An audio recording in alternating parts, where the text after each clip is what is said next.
Buenas noches, les damos la más cordial bienvenida al Hablemos de Libros, el Festival 2021. Esta noche tenemos la oportunidad de asistir al conversatorio sobre una novela impresionante, Mysterium Salutis. Una premisa nos cuenta que el 26 de febrero del 2007 fue hallado un cadáver femenino o algo similar a un cadáver femenino en la Embajada de Alemania en Tel Aviv.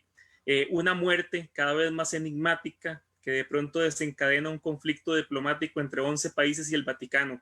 Para desentrañar la extraña muerte de esta mujer habrá que viajar en el tiempo, primero a 1745, luego a 1525 y a través de la música y las letras de una monja católica al año 1200. Una novela que combina misterio, teología, historia y política. Una historia apasionante que nos conduce por parajes antiguos que parecieran tener las claves para comprender la Latinoamérica de hoy. Su autor, el escritor y conferencista José Chacón, ha realizado estudios en comunicación colectiva, Biblia, teología y estudios mediterráneos.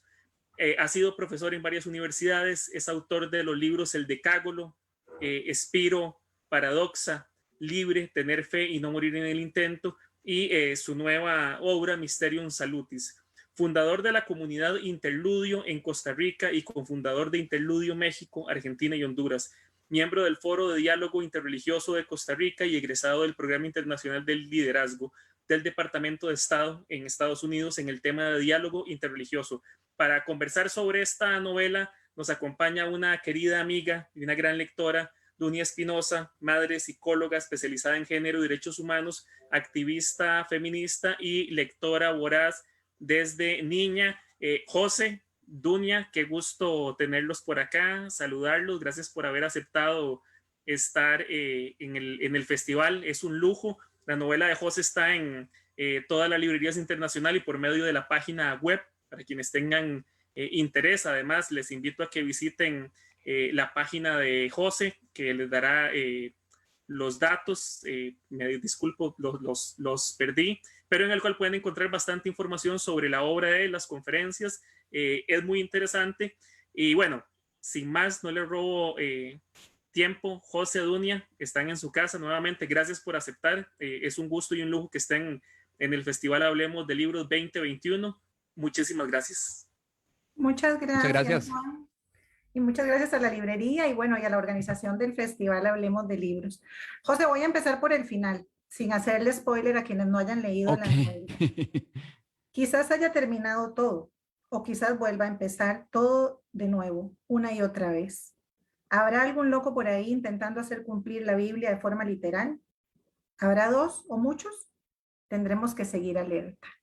Lo primero que me gustaría que nos contaras, que me contaras, es si la novela busca ser de alguna manera un llamado, una voz de alerta ante los fundamentalismos religiosos, las interpretaciones literales de la Biblia, literales y a conveniencia, que parecen estar tomando fuerza, y no solo en la región, sino también en otras partes del mundo. Qué gusto conversar con vos. Igualmente, Dunia, un gusto como siempre conversar con vos. Y decía yo en internet, bueno, en Facebook, que si lo hubiéramos planeado no nos sale, pero qué bonito poder compartir este rato y alrededor de cosas que nos apasionan. Yo creo que no solo a nosotros dos, sino que hay mucha gente que está apasionada por estos temas. No solo la historia, el entretenimiento de la lectura misma, ¿verdad? Lo lúdico de leer, pero también lo serio que puede desprenderse de una conversación que quizás se puede hacer entre un vino o un cafecito, pero hablemos de cosas que están sucediendo en Latinoamérica. Y sí, efectivamente, la novela, para responderte de forma directa, la novela es un llamado de alerta. Pero yo lo estoy haciendo en prácticamente todo mi trabajo, digamos. La novela es un grito, digamos, que tenía atravesado estaba atragantado aquí en el pecho y yo decía, necesito decirlo de una manera que la gente no sienta que es un regaño o que no sienta que es un ensayo muy complejo, aunque la novela sigue siendo un texto complejo, pero que pueda entretener al mismo tiempo. Y sí, vamos a ver, creo que Costa Rica y creo que Latinoamérica, pero no solamente Latinoamérica, también Estados Unidos y también Europa, están atravesando por un resurgimiento que no es nada nuevo, que no es nada nuevo. Sin embargo, hace mucho tiempo que no se veía un resurgimiento de los fundamentalismos cristianos, vamos a ver, porque fundamentalismos ha habido siempre y se van relevando a lo largo de la historia. Hemos visto y conocemos muchísimo, sobre todo por la propaganda islamófoba, este, los fundamentalismos del Islam.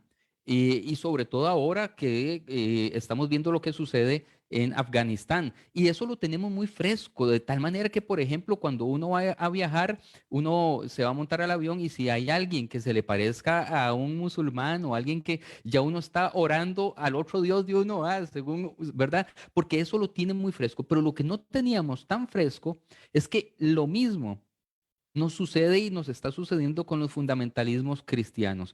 Hoy hablaba con alguien y me decía, fue porque publicó una fotografía de un burka, ¿verdad? Este atuendo fundamentalista que le roba la identidad a las mujeres del Islam.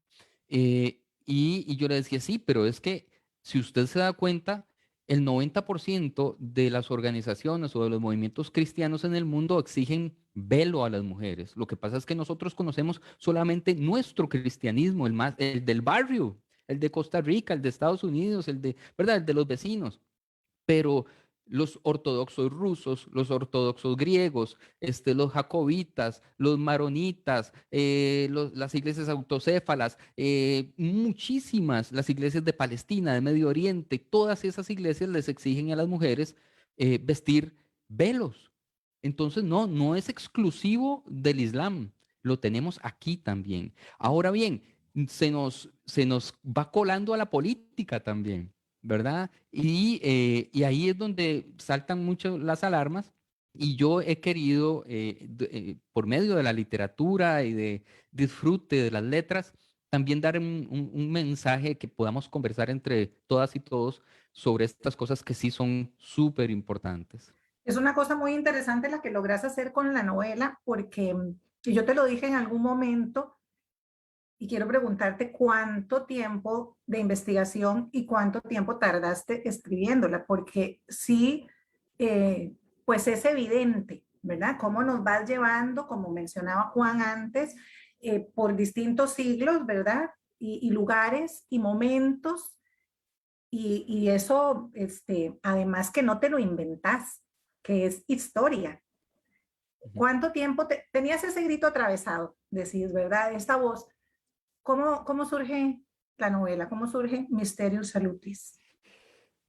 Yo puedo hablar de varios génesis distintos. En primer lugar, yo fui criado en medio del mundo cristiano y agradezco muchísimo a mi familia la forma en que fui criado, pero vi muchas cosas también en este contexto evangélico, sobre todo, que fui cargando durante años. Cuando estudio teología o cuando estudié teología, pude obtener ciertas herramientas para analizar, para interpretar desde el hebreo, desde el griego, desde el latín, la historia de la iglesia, etcétera. Y pude empezar a tener a quitarme unos lentes y ponerme otros lentes para ver eso. Ahí empezó la novela. Yo creo que la novela, ese es un génesis de la novela, mi vida misma, mi experiencia personal desde que nací. El otro génesis son las elecciones pasadas en Costa Rica, de las cuales venía hablando desde mucho tiempo antes incluso, porque yo estaba ah, viendo desde antes los intentos de algunos políticos de corte fundamentalista evangélico de llegar no solo a la Asamblea Legislativa, sino de aspirar a algo, a una presidencia, por así decirlo. Pero es que empezamos a verlo también muy pronto en Norteamérica y empezamos a verlo en Europa. Este es otro génesis. Ahora, con todo eso de contexto, yo venía de publicar un libro que se llama Libre, tener fe y no morir en el intento. Y yo tenía, digamos, todo esto en mente, pero no tenía la historia que contar para hacerlo desde la novela, desde una novela, de un género literario distinto. Yo siempre escribí ensayo. Es tu Entonces, primera novela. esta es mi primera novela, de hecho. Y entonces tengo la intención, pero no tengo la historia. Y para contar una novela hay que tener una historia, ¿verdad? Y en un viaje que hicimos en familia, yo descubrí en una biblioteca, descubrí un libro muy antiguo de un teólogo que plantea una situación. Y este teólogo, para no ser spoilers, aparece en la novela y es de hecho el personaje que probablemente para mí, ¿verdad? En mi acervo de escritor es el más entrañable para mí. Es un viejito que también es muy valiente, que también es muy valiente, pero al personaje que escribe el libro que yo descubro, lo habían ninguneado de tal manera, la academia, la iglesia, los teólogos de renombre, las universidades, estaba arrinconado desde hacía 65 años, 60 años, enmohecido, y yo dije, yo creo que aquí tengo la historia, porque lo que él estaba planteando me enmarcaba en lo que tenía que llegar a investigar. Cuando regresé a Costa Rica, obviamente saqué copia de todo aquello y lo traje. Cuando llegué aquí, empecé a investigar ya de una manera formal y estructurada. Yo duré más o menos, en esta otra génesis de la novela, duré un año de investigación de todo, ¿verdad? Prácticamente full time. Y una vez que tuve toda la investigación, eh, duré más o menos un año más redactando los borradores y como 3 meses haciendo la versión final. Se nota, José, el tiempo que le has dedicado a la novela y yo creo que quienes hemos tenido la oportunidad de leerla, también hay un aprendizaje. Es de esos libros que además de dejarte una historia apasionante y una historia que querés saber cómo se resuelve, también, pues también te deja otras cosas, ¿verdad? O sea, esa mirada, por ejemplo, que hace a la reforma religiosa, ¿verdad? Por ejemplo, o ese lenguaje que yo quiero preguntarte si esa lengua en la que aparecen ciertos mensajes cifrados ahí, ¿cómo se llama, José? ¿La lengua ignota? Lengua ignota, correcto. Sí, estas grafías, de hecho. Existe tal cual. Tal cual, sí. De hecho, nosotros, y hablo de nosotros porque incluso quiero aprovechar para agradecer a mi equipo de trabajo. La novela la escribo yo, pero yo creo que es un mito el escritor solitario o la escritora A solitaria. pesar de que Siempre se dice que es un oficio muy solitario, muy en el soledad. oficio, claro, el oficio de Ujú. la redacción es solitario, pero el oficio en sí requiere acompañamiento sin duda alguna, porque uno no escribe de lo que no sabe, y lo que no sabe necesita a otros, ya sea autor, ¿verdad? De donde uno pueda beber e investigar, pero también gente que lo acompañe. Y en este caso, hay un equipo grande de trabajo. Y una de esas cosas que hicimos fue que tradujimos de la lengua ignota el primer glosario completo porque solo habían glosarios en latín y, o sea, de ignota a latín o de ignota a alemán o de ignota a inglés. No existían glosarios al español. Entonces tengo publicado en mi página personal, por si alguien quisiera descargarlo de forma gratuita, el glosario de lengua ignota en castellano. Mi página es josechacon.org por si alguien quiere descargar ahí eso y pueden descargar también algunas otras cosillas que pueden pues animar quizás a la lectura. Que yo no las tengo, pero creo que después había un algo, ¿verdad? Que se adicionó porque además ese viaje por el que nos llevas por distintos siglos no sucede de manera lineal, ¿verdad? Estamos Correcto. yendo y viniendo a lo largo de la narración, 1525, 1520, 1700 y pico, 2007 y nos devolvemos 1200. Y entonces hay que poner atención. Es una Sí, lectura que claro. yo considero exigente, ¿verdad? En el buen sentido, porque sí hay que prestar atención de, además, cómo amarra esto con lo otro. Y me llama mucho la atención y me encanta que además es que estamos tratando de descubrir a un asesino, Sí. ¿verdad?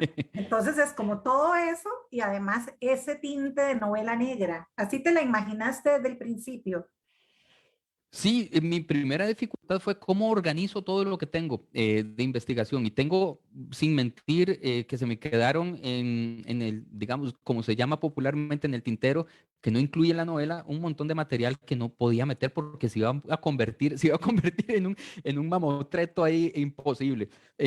Pero me costó estructurar. Ese fue mi reto más grande. Recordemos que vengo de escribir ensayo y ahora estructurar esto. Pero va de forma lúdica, efectivamente, brincando, pasa también, digamos, por la época hippie, pasa por la Alemania de 1980, ¿verdad? Cuando ya está a punto, antes de que caiga el muro de Berlín y este romance que está pasando ahí, pero estamos efectivamente buscando quién mató, quién descuartiza a una mujer.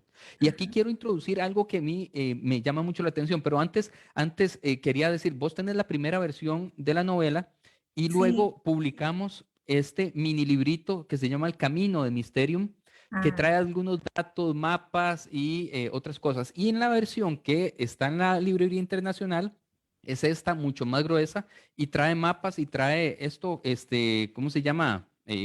Unos desplegables también.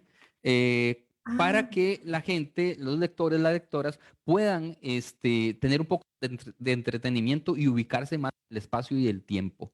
Pero las mujeres en la novela, me interesa las mucho que mujeres, hablemos de sí, esto, Dunia, porque sí. las protagonistas, desde aquella mujer que encuentran descuartizada en las primeras páginas, pero también a lo largo de todas las páginas, las mujeres son las fuertes y son las protagonistas. A mí me Y gustó para mí, mucho eso. sí, Me para mí encantó, me encantó. el tema mujer, eh, para mí es crucial y es urgente, porque recordemos, estamos hablando de fundamentalismos. Todos los fundamentalismos tienen a la mujer o a las mujeres como su víctima número uno, ¿verdad? No existe fundamentalismo sin víctima femenina, no existe. Incluso en el fundamentalismo de pareja, porque ahí el fundamentalismo no solamente religioso, las relaciones de pareja pueden tener fundamentalismos, ¿verdad? Y hay un paralelismo para mí, interesante entre cómo descubrir que estoy metido en una secta o en un lugar inadecuado y cómo descubrir que estoy en una relación inadecuada. Las dos tienen características muy similares. Por ejemplo, en una secta o en una comunidad fundamentalista que va a alienar sobre todo a las mujeres, en primer lugar te van a pedir que vistas de cierta manera, que no te relaciones con ciertas personas, que no hables de cierta manera, que tengas que llevar el pelo de cierta manera, que tu oficio de ser mujer, oficio lo digo en términos, ¿verdad? Casi que sarcásticos, tiene que ser tener hijos y quedarte en la casa.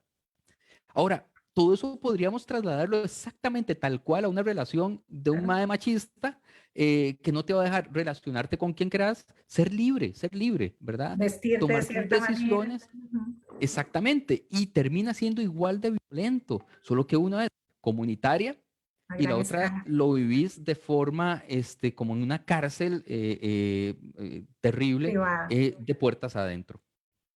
Increíble, a mí me gustó mucho porque, bueno, hice la lectura dos veces, ¿verdad? La primera cuando la novela llegó y la segunda este fin de semana para este conversatorio. Y sí, es que todos los personajes femeninos de la novela son fuertes, ¿verdad? O sea, y quiero preguntarte, porque hacia el final, o sea, es una pregunta con la que yo me quedo cuando empiezo la novela, desde ahí la traigo, ¿quién está narrando? En el primer capítulo que se llama Cayendo, ¿quién narra? Es mi pregunta. Hacia el final, y me corregí si no es así, cuando dice yo, Ainhoa Garay, tatatín, ella está narrando ¿cómo se dicen, José? Los Palimpsestos. palimpsestos, los Ajá. palimpsestos. ¿Los escribe ella Sí, o quién los escribe? O no podemos saber quién los escribe. ahí yo quise, y de hecho eso es una incógnita que me gustaría que quede en el aire. Ok, Eh, pero decirle al público que porque nos acompaña que es un palimpsesto, por Con favor. mucho gusto, claro que sí. Un palimpsesto, se le suele llamar un palimpsesto a los manuscritos, sobre todo antiguos, aunque se puede hacer ahora, antiguos que han sido reescritos. ¿Cómo funcionaba eso? Recordemos que tanto el pergamino como el papiro no eran páginas, no eran hojas como las que tenemos ahora. Pero, por ejemplo, el pergamino podría ser, primero se tenía que escribir tatuando la tinta porque es cuero, ¿verdad? Estamos hablando de un cuero afinado y curtido de cierta manera, y el escriba tenía que tatuar cada letra con tinta, hacer una incisión en el cuero, de tal manera también que tenía que tener mucha maestría, porque si hacía la incisión muy profunda, el cuero se tapa y se desaparece muy rápido, pero si dejaba la tinta muy expuesta, el calor, el tiempo, la humedad, la desprendían. Entonces era muy complicado, pero era carísimo. Imagínense que para hacer un solo libro se ocupaban por lo menos unas 15 cabras o ovejas. ¿Qué familia tiene 15 cabras en aquel entonces? Es como vender 5 casas. Como que para producir un solo libro ocupabas la plata que se utiliza para tener 5 casas. ¿Por qué? Porque las cabras y las ovejas eran el activo económico más importante de aquel entonces. Entonces, para ahorrar, lo que hacían era raspar los libros o los rollos, rasparlos hasta desaparecer lo más posible las letras anteriores y reescribir o escribir encima. Ahora bien, nunca se termina de borrar lo que hay debajo. Y ese es el mensaje que queda a lo largo de la novela con respecto a lo que queda en nuestro corazón. No importa lo que suceda, siempre se puede ver detrás. Y muchos estudiosos de los textos antiguos se dedican a estudiar palimpsestos, es decir, a descubrir qué había detrás, qué se había escrito antes que no hemos leído nunca y que tenemos que traer de nuevo al conocimiento. ¿Por qué querés, gracias por esa explicación, por qué querés que quede como incógnito quién narra? ¿Acaso estás pensando como en la posibilidad de continuar con una segunda parte? Estoy trabajando en algo, sí. Ahora bien, voy a avanzar un poco porque estás presionando con eso. Y yo aprendí en comunicación que no importa lo que te pregunten, responde lo que quieras, pero bueno, voy a ir un poco más allá.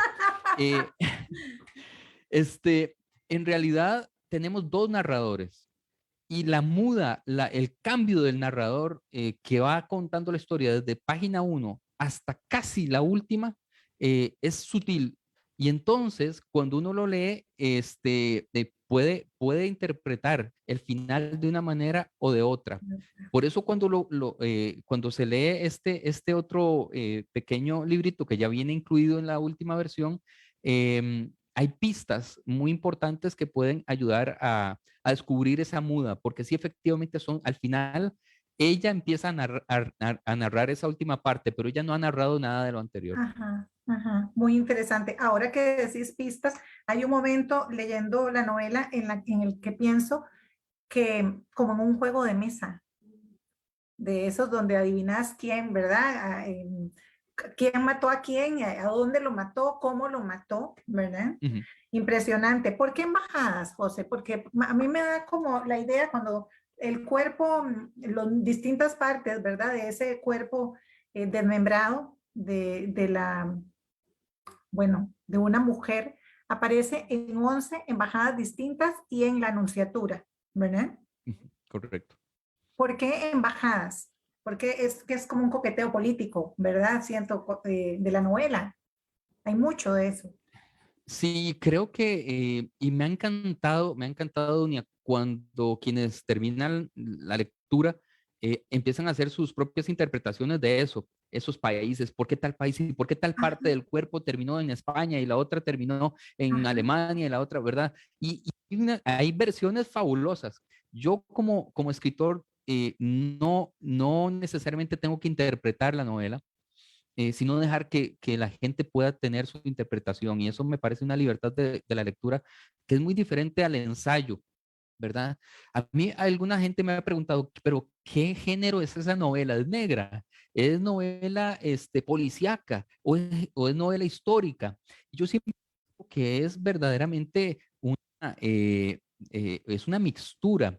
Por ejemplo, recuerdo que Truman Capote en 1961 escribió un libro muy famoso que se llama A Sangre Fría, y ahí estaba como inaugurando un estilo, un género que era como un híbrido entre histórico y periodístico, ¿verdad?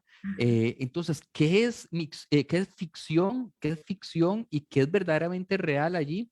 El lector, la lectora tiene que irlo descubriendo por su propia cuenta.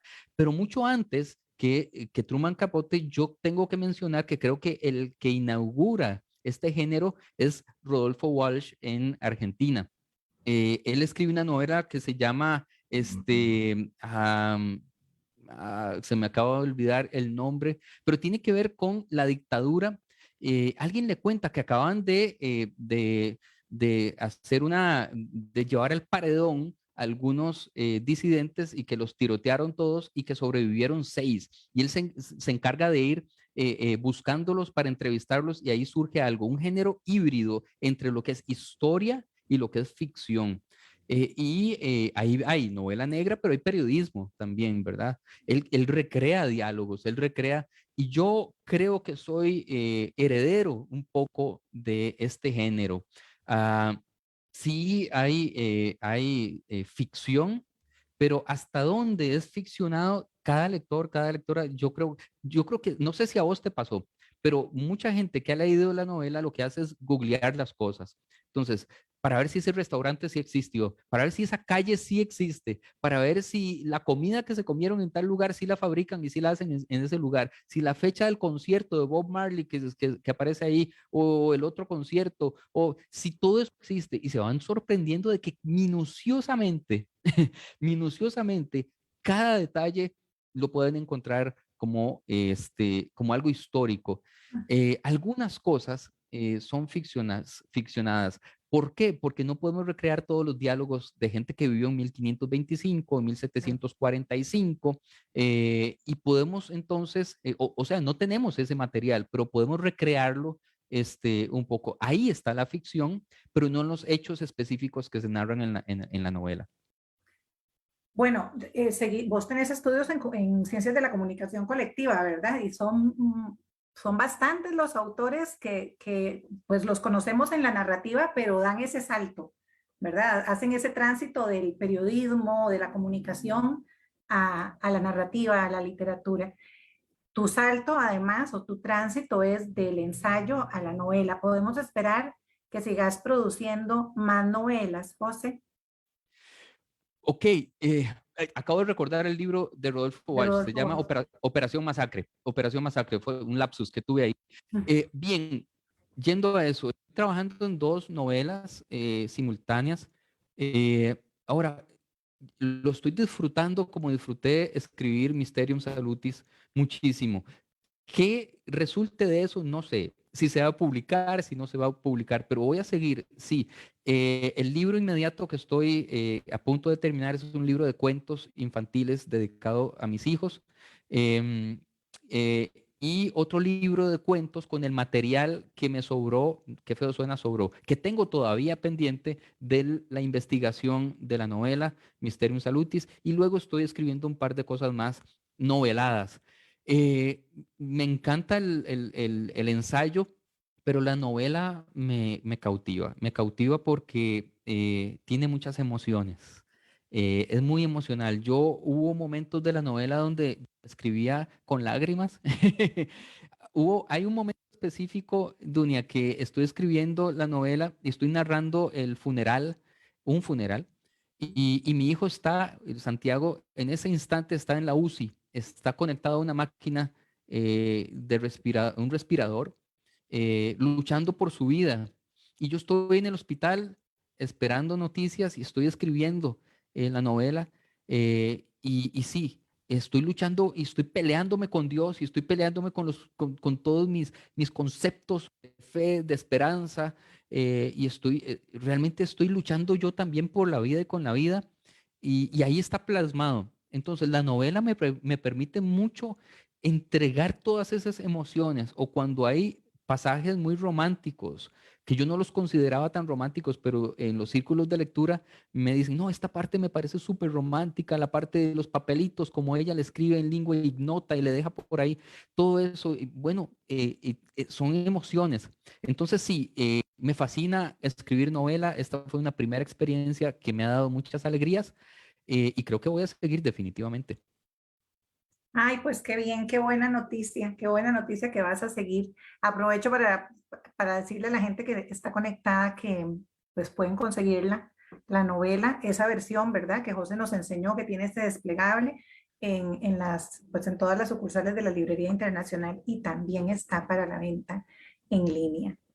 Cuentos infantiles, José, entonces, vienen por ahí, entre otras cosas. Sí, sí, estoy experimentando.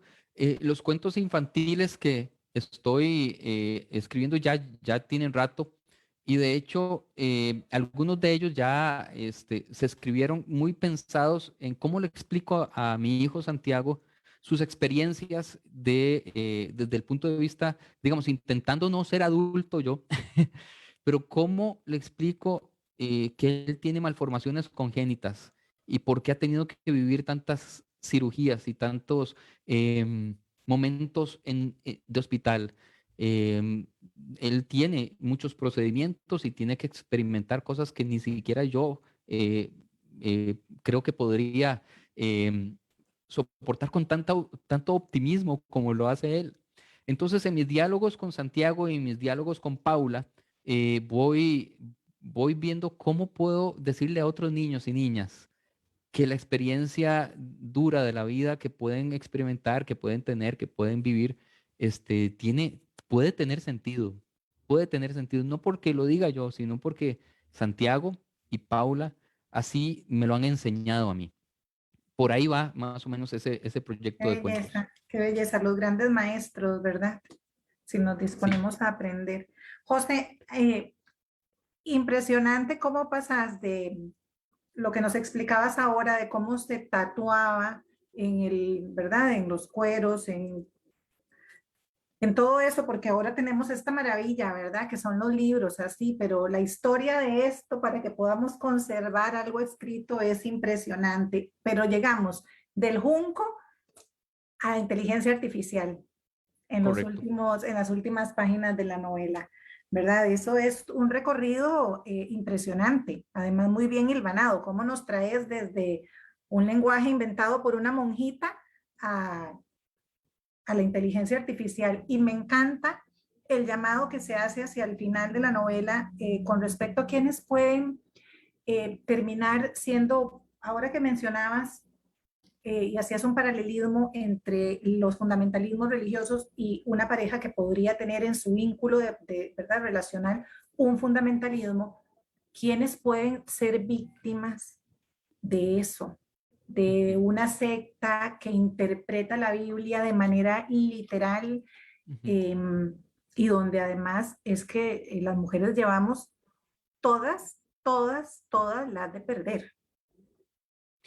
Es muy violento, es sumamente violento cómo la visión de las mujeres se va construyendo desde hace miles de años, pero cuando la religión toma la política, sobre todo es político, pero cuando las religiones están creando cultura, ¿verdad? Porque al principio las religiones eran cultos minoritarios de clanes, y etcétera, que no incidían en un colectivo gigantesco, pero cuando se hace imperial, cuando los reyes, las reinas, la realeza europea se hace confesional, cuando nuestros países son confesionales, eh, la cultura está amarrada a un discurso y a una ideología muy específica que tiene que ver con la religión. Y entonces no nos hemos dado mucha cuenta, pero el lavado de cerebro lo tenemos desde chiquititos, ¿verdad? Yo a veces juego con la gente intentando ponerles pequeños retos, por ejemplo, y les digo cosas muy tontas, por ejemplo, mira, es que eh, Jesús no resucitó domingo, y no da tiempo, si murió viernes, no importa la hora que haya muerto, siempre da si fueron 3 días, ¿verdad? No, pero es que los días de antes eran, siempre los días son cuando sale el sol y cuando se mete el sol. No importa el tiempo, siempre tiene que ver, o en la cultura antigua tenía que ver con la luna o con la estrella, pero siempre duran lo mismo. Entonces no da tiempo, tiene que ser lunes. Entonces las reuniones de misa y los cultos tienen que ser lunes y no domingo. ¿Cómo? El día santo es el lunes. Entonces es romper, intentar El romper paradigma. el cassette del paradigma que hace 500 años los conquistadores nos vinieron a imponer. Ojo, estoy en contra de tener fe. Yo tengo fe. No estoy en contra de creer o no creer. Estoy a favor de la libertad y a favor de que cada quien tenga la delicia de elegir, ¿verdad? Pero cuando vivimos en una cultura en la que nos dicen, por ejemplo, que la mujer es mi ayudante, que el hombre es la cabeza de la mujer, sin interpretar correctamente los textos bíblicos. Entonces yo crezco con una masculinidad absolutamente enferma, absolutamente alienada y alienante, y me vuelvo agresivo. Yo hablo de mi persona, pero estoy hablando en mí, refiriéndome a todos los hombres, ¿verdad? Y me dicen entonces también que el cuerpo de la mujer llega a pertenecerme a mí como hombre y por lo tanto su virginidad, si ese concepto ni siquiera se entiende, ¿verdad? Podríamos hablar otro día de eso. Y entonces ahí vienen muchas violencias cuando el hombre siente que se le ha robado lo que teológicamente o lo que culturalmente o religiosamente le dijeron que tenía que pertenecerle. Y por orden divina, ¿verdad? Por mandato divino. Entonces, Imagínate. puesto, es violentísimo y ahí vienen muchas muertes de mujeres, muchos feminicidios y muchos abusos que gente creyente son los que los está cometiendo. O que Latinoamérica, Dunia, es el subcontinente más violento y más difícil de vivir para las mujeres. Ojo, que es el subcontinente creyente cristiano, es el último bastión de la Iglesia Católica. No es los países musulmanes el lugar más terrible para vivir como mujer. Somos nosotros en Costa Rica, en Centroamérica, en México. Somos nosotros los que estamos matando a las mujeres. ¿Y cuál es la raíz de todo eso? Una enseñanza religiosa que nos ha dicho a los hombres, las mujeres son así y tienen que quedarse en casa y tienen que hacerle caso a usted. Usted es el jefe, usted es el patrón, yo qué sé. Yo creo que ahí hay mucha cosa que podemos conversar y en la novela yo creo que lo intento dejar bastante plasmado para que la gente logre conversar sobre eso, sobre todo, por ejemplo, en la historia de 1700, más bien de 1530, llegando a 1530, cuando los menonitas están juzgando incluso a una mujer que es la víctima. O sea, Sonia. la están juzgando a ella con textos bíblicos, ¿verdad? O sea, la base son los textos bíblicos y ella tiene que intentar defenderse, ni siquiera puede defenderse ella, la tiene que defender otro hombre porque ella no tiene derecho a defenderse también con textos bíblicos. Eso para mí es impresionante, pero estamos hablando de que eso ocurrió en 1500 y pico y hoy por hoy sucede exactamente igual. Ocurriendo. Sigue ocurriendo. Mira, eso es una llamada de alerta porque en realidad, bueno, eso que señalas, miramos hacia allá y decimos, pobrecitas, ¿cómo hacen para vivir allá en Oriente, verdad? Y nos cuesta hacer así y mirarnos nosotras en América Latina, por ejemplo, que bueno, que es donde estamos. Y bueno, eso también es como esa distancia que necesitamos porque es bien duro reconocerse, ¿verdad? Reconocer que aunque somos la mitad de la población del mundo, tenemos un trato discriminado, o sea, que estamos siendo discriminadas todo el tiempo por el solo hecho de ser mujeres, ¿verdad? Entonces, bueno, yo entiendo, la negación funciona como decir, no, a mí no, no, jamás, a mí nunca me ha pasado. Cuando ya lo desmenuzamos nos damos cuenta que nos ha pasado a todas, ¿verdad? Y que no es que todos los hombres son malos y que no está en la naturaleza masculina, sino como bien lo has señalado vos, en la manera en la que hemos sido enseñados desde el principio de los tiempos, ¿verdad? Y el papel que la religión, no la fe, el papel que la Exacto, religión exacto. ¿verdad? Ha jugado ahí, porque el dogma, ¿verdad? No, no, Correcto. no Y Dios, no o importa, en no lo que creemos. importa, Dunia, cuánto escribamos, cuánto publiquemos, no importa cuánta música, cuánto arte y cuánta cultura esté gritando durísimo contra esto, si no cambia la iglesia, no cambia la sociedad. Si no cambia la iglesia, no cambia la sociedad. Y estoy hablando de la iglesia en términos amplios, ¿verdad? No solo la iglesia católica, todos los pentecostales, ¿verdad? Todas las iglesias. Y si no cambia la iglesia y si no cambia la cultura, tampoco va a cambiar la política. Ojo, que las mujeres, siendo, como bien vos decías, la mitad, a veces un poco más en algunos países, Ujú. es tratada como una minoría.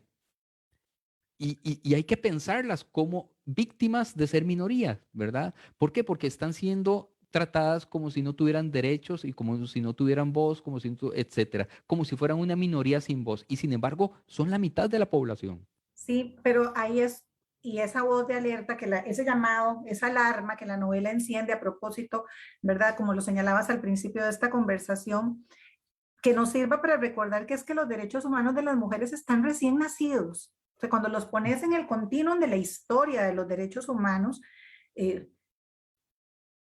o sea, yo viví los primeros 20 años de mi vida sin que mis derechos fueran reconocidos como derechos humanos. Si fue recién en 1993, la jurista fascinante, doña Alda Facio, tiene un texto que se llama El día en que las mujeres nos convertimos en personas. O sea, eso pasó en la historia, eso acaba de suceder hace nada. Y Sí. eso nos tiene que servir para recordar que como están tan recién nacidos, igual que los seres humanos cuando estamos bebés, que somos tan vulnerables, igual nuestros derechos son así de vulnerables porque están pequeñitos, recién nacidos. En cualquier momento nos descuidamos un poquito y, Y el ¿verdad? Los vemos retroceso. y retroceden y los vemos desaparecer. Bueno, Entonces, sí, la pandemia ha supuesto un retroceso en claro, el mundo entero y sobre todo en nuestros países más frágiles, más vulnerables en términos de derechos para las mujeres. Y la pandemia ha sido un avance del fundamentalismo y de las teorías de conspiración que siempre también van unidas a exaltar personas blancas, hombres, ¿verdad? Y en este caso, digamos, religiosos y nunca las mujeres, nunca las mujeres, nunca siempre las serán mujeres. sospechosas. Me encanta la novela por eso, José. Yo quiero aprovechar los últimos minutos que nos quedan. Eh, yo quiero decir por qué la gente debería leerla, pero también quisiera que vos nos dijeras, ¿por qué hay que leerte? ¿Por qué hay que leer Mysterium Salutis? Qué pregunta más difícil para mí, ¿verdad? Porque que yo lo diga suena como, pero bueno, yo diría, si yo escribí para disfrutarlo yo y para escribir un libro que yo quería leer. Eso es lo primero que quiero decir. Yo escribí un libro que yo quería leer. Ah, qué lindo. Si yo no lo hubiera escrito, me lo encuentro, yo hubiera querido leer ese tema, digamos. ¿Por qué creo que sería bueno, bonito, digamos, entretenido, pero también importante la lectura de Mysterium Salutis? Porque creo que va a abrir diálogos, ya sea internos, o ya sea colectivo, si lo hace en una lectura de un círculo, conversando con gente, de temas que yo creo que son pertinentes, son pertinentes. Creo que todas y todos tenemos preguntas y preguntas que tienen que ver con la fe y la cultura y la política y las mujeres. Y esos temas Ujú. están ahí en la novela. La novela no da soluciones, la novela abre el apetito para conversar. Sí, es cierto. Hay una mezcla. Vamos a ver, yo el año pasado cuando leí tu novela, la leí en noviembre. Para ese momento había leído, porque además me refugié en la lectura en medio de esta pandemia y había leído mucho. Y yo te dije en algún comentario por ahí, dije, tu libro es por mucho lo mejor que me leí el año pasado, habiendo Wow. leído bastante, bastante. Y yo quiero aprovechar esta plataforma para recomendar que lo leamos. Que, o sea, he hecho una relectura este fin de semana y ha sido verdaderamente lindísimo volver a acercarme a eso, a esa mezcla. Además, eh, ya no te lo digo a vos, se lo digo al público, el libro está escrito por un erudito. O sea, así es, con una exquisitez en la investigación, con una facilidad que la tenés para comunicar. Es que efectivamente vos sos un comunicador, ¿verdad? Independientemente de tus estudios, sos un comunicador. Cuando das tus charlas, cuando compartís en tu blog, cuando te podemos ver en los videos, cuando te leemos. Y tenés mucho para decir y además está dicho de una manera que, vamos a ver, estamos hablando de todos esos siglos, de montones de eventos y la novela, pues, o sea, se entiende perfectamente, es completamente potable, ¿verdad? Amigable y sí la deja una llena de preguntas como para dialogar, un diálogo incluso interreligioso, ¿verdad? Correcto. Eh, yo lo recomiendo. recomiendo que quisiera tener esa otra versión, en realidad, recomiendo esta lectura como, y lo voy a decir, y yo sé que guardando las distancias y todo, pero cuando yo leí, lo primero que leí de esta novela fue un extracto que publicaste en tu perfil de Facebook. Y yo te dije, me siento como si estuviera leyendo Humberto Eco, en el sentido de la investigación que hay detrás de lo que planteas. Y además, es que además sos un maestro, porque hay, y se siente en todo el libro, una intención tuya de enseñarnos lo que sabes, de enseñarnos eso que investigaste, de que aprendamos juntos. Además, no es que nos estás enseñando desde aquí como una visión bancaria, sino es como un aprendamos juntos de esto, preguntémonos juntos de esto, qué pasa cuando se mezcla la política, el poder político con la religión, qué nos pasa a las mujeres cuando se hacen esas mezclas que pueden ser letales y que pueden terminar dinamitando la historia de nuestros derechos, ¿verdad? Entonces, ahí queda esa novela maravillosa y José, al igual que yo, sé que tus lectores estamos esperando lo siguiente que salga de tu tintero. Muchísimas gracias, Dunia, por esas palabras que me emocionan, me tocan el corazón y me llenan de mucha ilusión y de gasolina para seguir trabajando y seguir haciendo esto que disfrutamos y que sufrimos, sobre todo en Costa Rica con una dificultad que tiene ser escritor o escritora en nuestro contexto, pero yo feliz y agradecido por personas como vos, por esas palabras que acabas de exponer y que me llenan, me las guardo en el corazón. Agradecido también con la Librería Internacional que nos abre este espacio para conversar, para disfrutarlo y por dejar que las personas puedan acceder a este tipo de literatura también.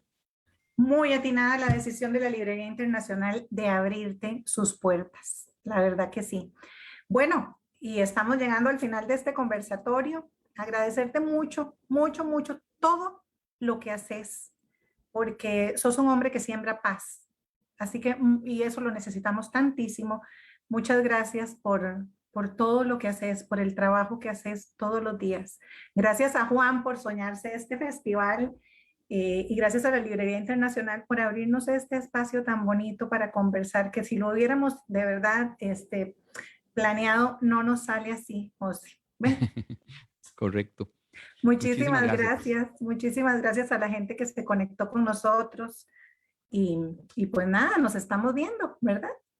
Claro que sí, nos estamos viendo y para quien quiera comunicarse conmigo, Por favor. para lo que sea, puede hacerlo a través de mis redes sociales, José Chacón en Facebook, JP Chacón en Instagram. Son las únicas dos que utilizo, más o menos bien. Ahí me pueden encontrar.